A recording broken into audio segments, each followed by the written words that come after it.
Welcome to Education Matters, presented by the Public School Forum of North Carolina. I'm your host, Marianne Wolf. Today, we're joined by members of the inaugural North Carolina Flight Crew. The Flight Crew is a program organized by the North Carolina Center for Afterschool Programs, connecting girls from across North Carolina who share a passion for STEM.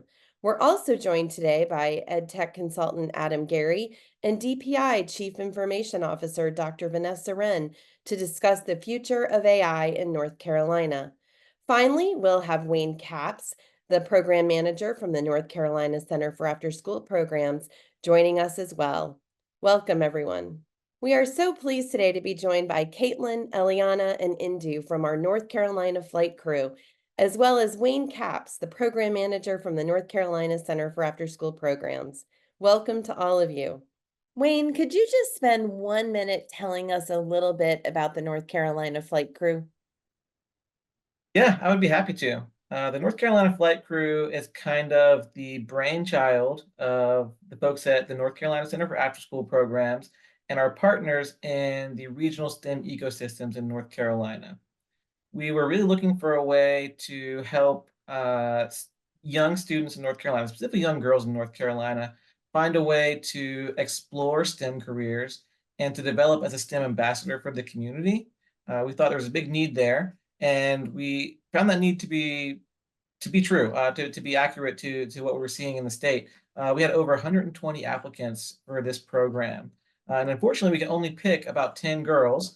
But the 10 we picked have been really excellent. And throughout the year, they've been focusing on developing their skills as communicators and as STEM leaders, and also writing their own STEM activities and planning their own STEM events in their local community. So the idea is they're going to take these skills that they develop through the program and give back to their local communities across North Carolina. Tell us just a little bit about what the students in the program get to do. Yeah, so what's cool about the flight crew program is that it is a pretty small cohort, but we go really in depth with girls to really focus on developing their skills as science communicators, as leaders in their community. And throughout the year, they have different focuses as the program progresses. They start by attending their first professional conference. They go to the Synergy Conference, where they got to present as a keynote speaker. We also have monthly virtual meetings where we work on their development throughout the program, and a big leadership summit in January. During the leadership summit, we focus on their communication skills and their hard skills in STEM activities and how one might present those. Because in April, they have their own community science nights. These are coordinated in conjunction with local schools, typically the school that the flight crew member attends. And the flight crew member develops their own unique STEM activity for that community science night, which they deliver on the night of. And there are a bunch of other activities that are delivered in a science kit to that school, kind of a science night in a box for about 200 local elementary schoolers to come and participate in. One thing I'd like families to know about the North Carolina Flight Crew is that they are hosting community STEM nights in 9 different schools across the state in April this year. So take a look at the North Carolina Science Festival's calendar of STEM events. That's at ncsciencefestival.org. And you might see a community STEM night led by these girls in your community that you're welcome to attend. Wonderful. And I'd love to hear from each of the flight crew ambassadors that we have here with us today. So can you first tell me what grade you're in and what part of the state, and then why you think it's important for girls who are interested in STEM to explore that? Hi, my name is Indu. I'm from Warrensville, North Carolina, and I am in 11th grade. I think it's really important for girls to be able to see role models that look like them, and that gives them the confidence to believe that they can pursue those same fields and be involved in STEM as they explore careers. My name is Caitlin. I am from Mooresville, North Carolina, and I'm in the 6th grade. And I think it's good for girls to attend this activity because it's a great learning opportunity and great to explore new STEM careers. I'm Eliana. I'm in 7th grade. I'm in the western part of North Carolina. I think it's really important for girls to be in STEM or to like pursue STEM careers because there aren't really as many women in STEM fields right now, and it's just like a really fun thing to do. Like there are a lot of really interesting careers in the realm of STEM. So Why were you so interested in doing this? Eliana? I was really excited. I thought it'd just be like a really fun like opportunity and a fun experience to have. And it has been. It's a lot of fun. And I also really like STEAM. So STEAM stands for science, technology, engineering, sometimes art and math. And that's another reason why I thought it would be a lot of fun. Indu, why did you want to join the North Carolina flight crew? I really wanted to join the flight crew to meet people with similar interests as me because I really see there's a lack of girls in pretty much any STEM field. And the flight crews allowed me to meet people that have my interests, and I'm able to give back to my community through it as well. Wonderful. Caitlin, what about you? I wanted to join the flag crew because it helps me become a better leader. And I thought it was an awesome opportunity because I do want my future to have a STEM career. So I thought it would be fun. Awesome. Now, Caitlin, what kind of things have you done in the program so far? We have done many STEM activities and a presentation in front of teachers and STEM people. Indu, what have been some of your favorite parts of the program so far? I would say one of my favorite things was going to the Synergy conference back in November. I got to meet so many educators around our state and attend workshops about STEM education. And it was really nice being able to go up during the keynote speaker presentation and ask some trivia questions. So that was really exciting. I love it. Eliana, what have been your favorite parts so far? We went to a team building summit in I think it was Raleigh, and I really liked that. That was a lot of fun. We did a lot of like communication and STEAM work. That's awesome. And I'm just amazed at you all at your ages, how you're doing all this. So thank you so much for sharing. And one of the things I understand you're doing is helping to lead community science nights. So I wonder, Indu, if you can tell us a little bit about that. So we all chose an activity for some student to host at community science nights in our areas. So we designed a little project, and we're going to get the materials and lead some kids through understanding the science, technology, engineering, and math behind those projects and just getting excited about STEM. That sounds awesome. So one of the things I think we really want to help share is how an experience like this as a flight crew member might help you in your future career. So, Indu, I'm going to start with you. What do you hope to get out of this experience, and how do you think it might help you in the future? I've gained so many new skills and got to meet so many new people. So that's something that will definitely help me throughout my career. We've done different leadership building activities and learn more about STEM. And this summer, we're going to be shadowing some STEM professionals in careers that we're interested in. So I'm also really looking forward to that. Wonderful. Caitlin, what do you hope to get out of this for your career? I've already learned a lot about STEM already, and I'm hoping it could help with my future career as a patent lawyer or a zoologist. Wonderful. You all have great plans. Can't wait to hear. Eliana, how about you? What are you hoping to get out of this experience? I am not quite sure what I want to do as a career yet, so I'm hoping I can like kind of think about what I want to do because I think careers in STEAM or STEM sound like they'd be really interesting. And so especially with the job shadowing coming up, I think I'll be able to kind of see what I want to do. And you definitely have a little while, but I think you're going to know about your options so much more than I did. So that's awesome. Um, and Indu, before you have to go, I would like to ask you, what advice do you have if there's a 12-year-old girl out there who is curious about STEM but doesn't really know how to get involved in it? What would you say? I would say just go for it and make a difference. And even if you're the first one to do it, that's awesome. Caitlin and Eliana, do you have any advice if there is a student out there who's really interested in STEM or just curious? What do you think they should do? Eliana? Another thing is like if you don't really know if you want to like explore things, but you don't really know what to do yet, you can like look at programs and you can also like things at your school. There are a lot of STEAM things all around us, and you can like a lot of hobbies. You can like pick up a hobby because there are a ton of those that go into STEAM too. And just like don't be afraid because STEM is great.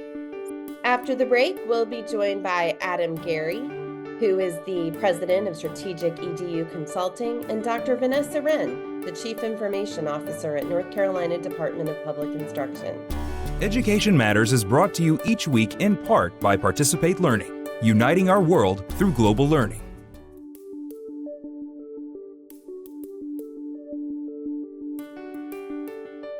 We are so pleased to be joined by Adam Garry, President of Strategic EDU Consulting, and Dr. Vanessa Wrenn, Chief Information Officer at the North Carolina Department of Public Instruction. Welcome to both of you. Adam, you have helped me understand a lot of this, so I'm hoping you can help all of our viewers and listeners understand a little bit more about what AI is and some of the AI tools that are currently impacting education or might in the near future. Yeah, no problem. So a big part of what I've been doing, as you know, is trying to help folks understand what are the risks and possibilities with generative AI. And to your point, a lot of that starts with this idea of how do we kind of remove the magic from the technology so people understand there is a technology behind this. It's not like a human brain, right? And yet it's the most powerful thing we've probably ever touched as, normal citizens walking around day to day. So the big thing that I try to kind of really impress upon people is that they'll hear that this technology is just a giant prediction engine. And in some ways, that's absolutely right. However, the way that the training works and this idea of a neural network, it really is helping to understand, semantics and syntax at the same time. That's why when you ask it a question, it's really good at responding, right?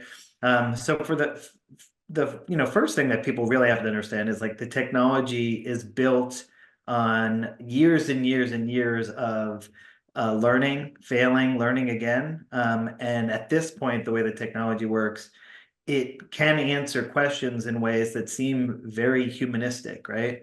But that also brings us to the risks, which is like it doesn't always get the answer right. It does something called hallucinate, right? Where it just makes stuff up. And the data in a lot of these models will stop at a certain time, right? And so, it also will make stuff up if you ask it questions of things that happened after that data point. So it's just getting people to really understand, those aspects of what's going on with technology. And how do you anticipate AI impacting education in the near future? Let's say 2 to 3 years, maybe? You want positive or negative? I'd take both. I think people want to know both sides of that. Okay, sure. So just so I can end on the positive, I'll start with the negative. I mean, the number one thing that you'll see the impact will be is on misinformation, right? And if we don't spend the time on AI literacy with our learners and our educators, we're going to be in a place where you just can't decipher between what is truth and what is fact. And what I've been sharing with people is we're probably moving to a world that's verified before you trust. Just because of how good these things are doing. I actually do in my workshops, I do this thing from the New York Times where they have these 10 images and you have to guess whether it's AI or real.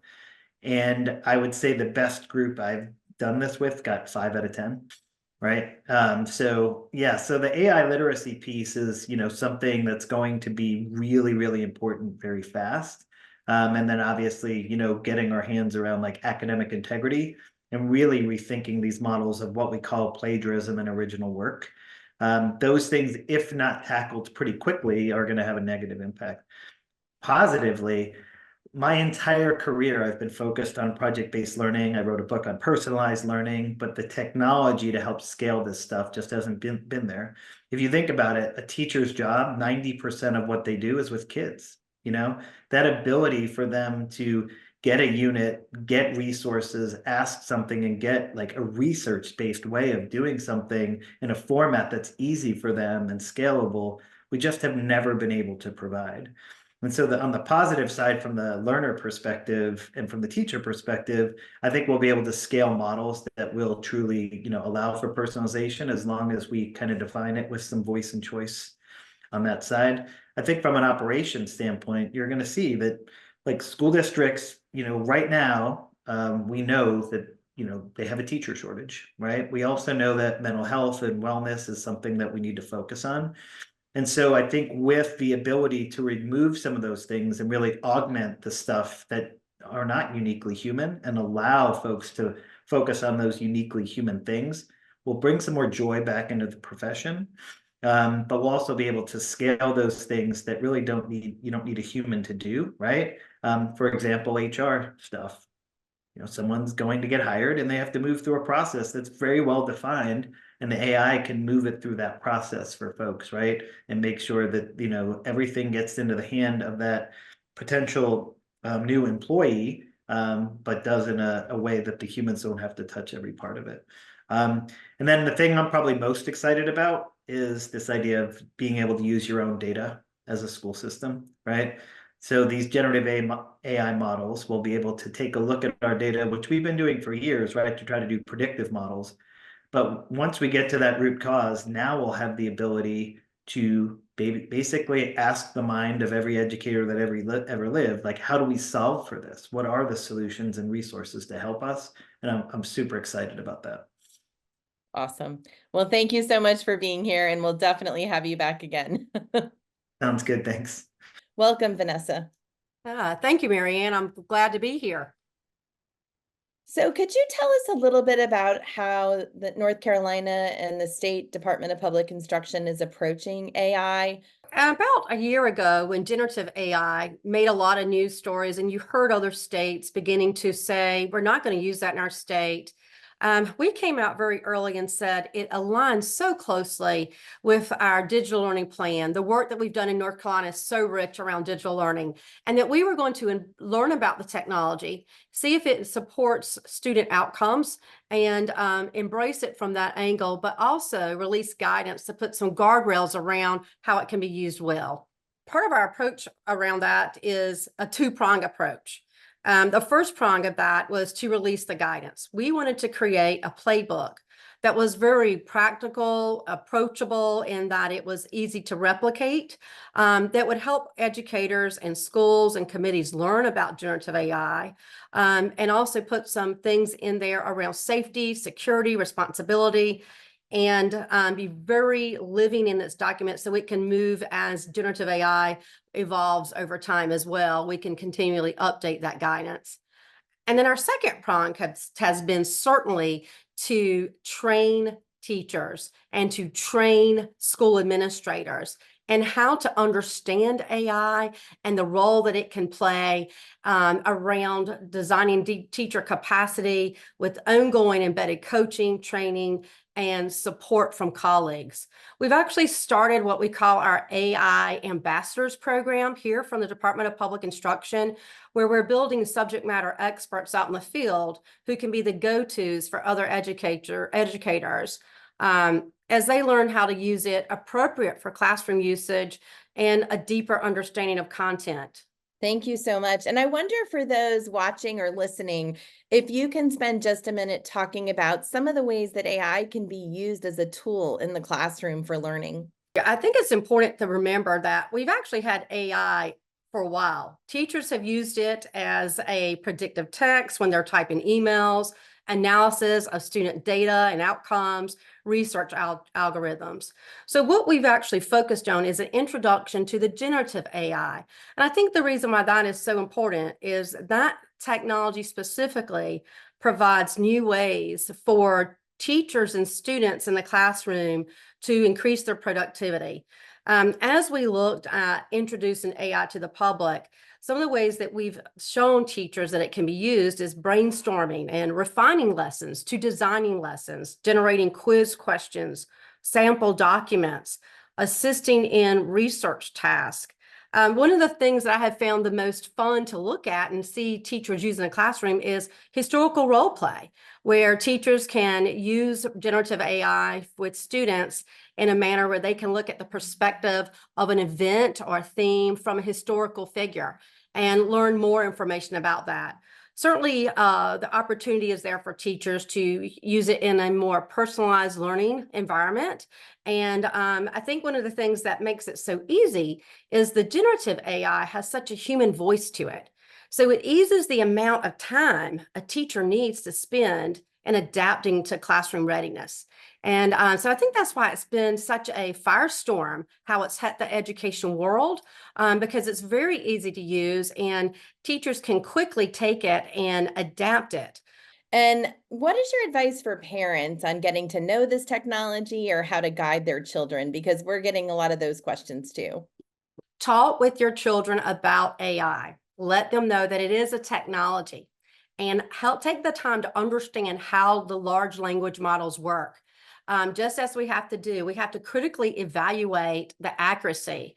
We need to ensure that there's safe usage. So our students need to learn, and parents take the time to learn with them, that they might get information back that's not correct. And that's a learning experience in itself. To maybe try to make sure you get an answer back that's wrong. So you can work with your child on how to validate and how to evaluate the data itself and how to create a prompt that might give you better answers. So my advice to parents is learn as much as you can about it. It takes the fear factor out the more you know. And also take the time to talk with your children about it, how to use it well, how to create work and make it your own work. And I think that's a wonderful role for parents to take with this technology. Last question, Vanessa, as you look across the state and you all have provided the new toolkit and other guidance, do you feel like most districts are embracing at a similar pace, or are you seeing a wide variety across the state? Well, I'm seeing a wide variety across the nation and the state. North Carolina was the fourth in the nation to release some guidance around the appropriate and safe use of generative AI. We have partnered with consortiums such as the International Society for Technology and Education, the Consortium for School Networking, and the Chief Council of States to share what we've learned, and also to learn from others, and also how we can impact future policies. There's been many states who've rushed to put policy out there, particularly around data privacy and data protection. We have also looked at that, but we wanted to start with guidance and teach folks how to use it safely first before we inform what policy looks like in our state. But we have partnered with others. We will continue to partner with others to share best practices and share how we can learn more about this technology and learn more how to prepare our students for the future.